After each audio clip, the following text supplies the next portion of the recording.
Welcome to another episode of the Nancy Levin Show. Today we are diving into the pivotal moment that changes everything. You know the moment I mean, the moment you think, I can't live like this anymore. If that resonates with you, you're in the right place. By the end of our time together, you'll walk away empowered to say, I give myself permission to live freely on my own terms.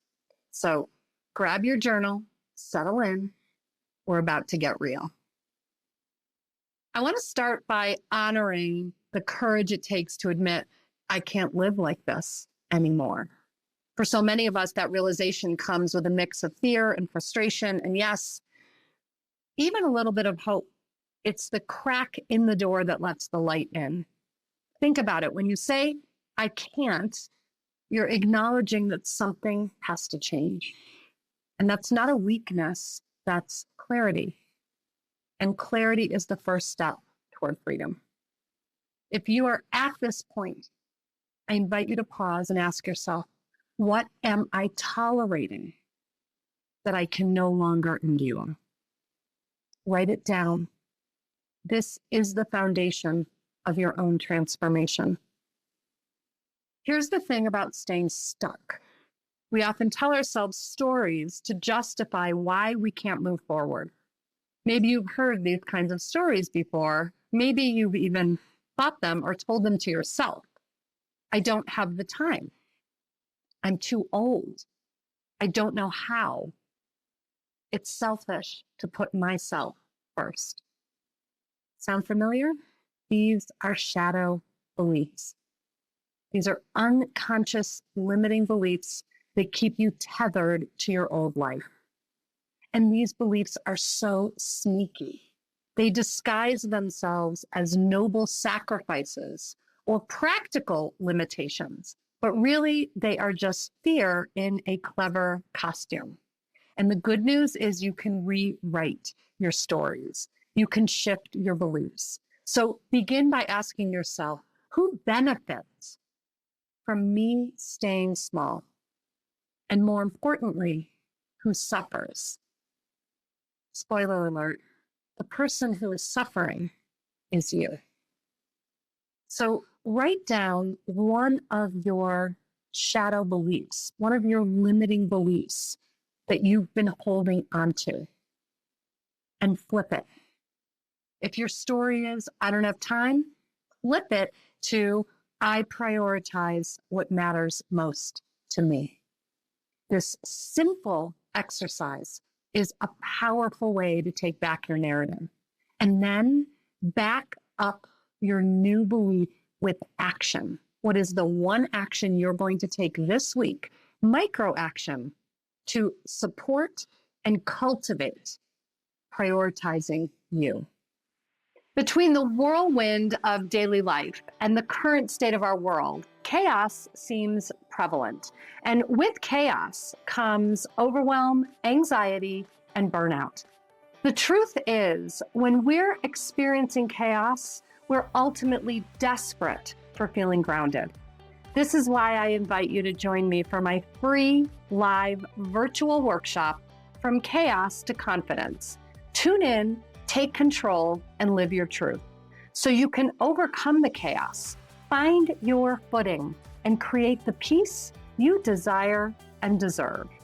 Visit nancylevin.com/chaos to choose the date that works best for you.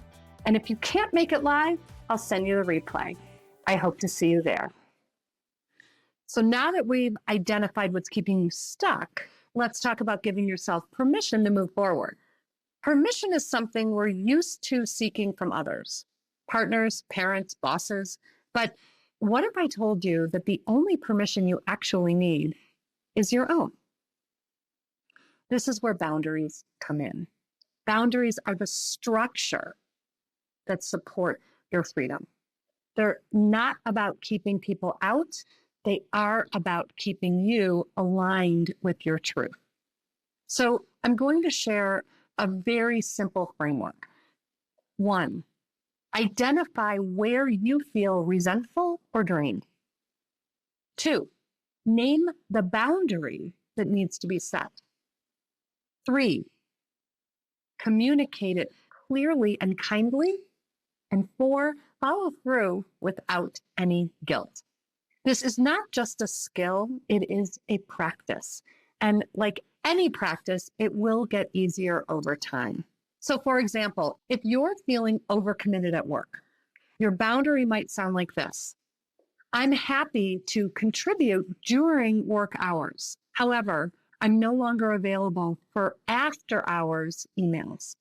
It's clear, it's kind, and it's rooted in self-respect. Every moment is an opportunity to choose differently. Freedom does not come from some grand eternal event. It comes from the small, consistent choices you make every single day. And here is a powerful question that you can allow to guide you. What would I do if I wasn't afraid? Sit with it for a moment.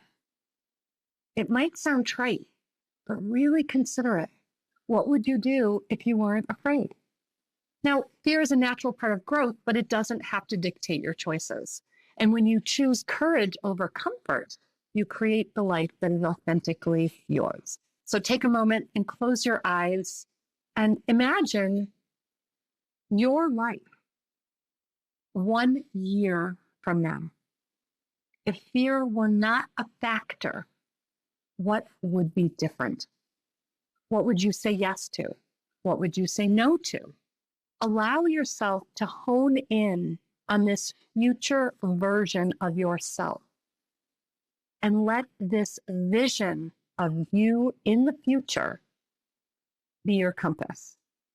Living freely doesn't mean abandoning responsibility. It means showing up as your truest self. It's about aligning your actions with your values and letting go of anything else that won't serve you. Freedom looks very different for everyone. For some, it's about leaving a toxic relationship.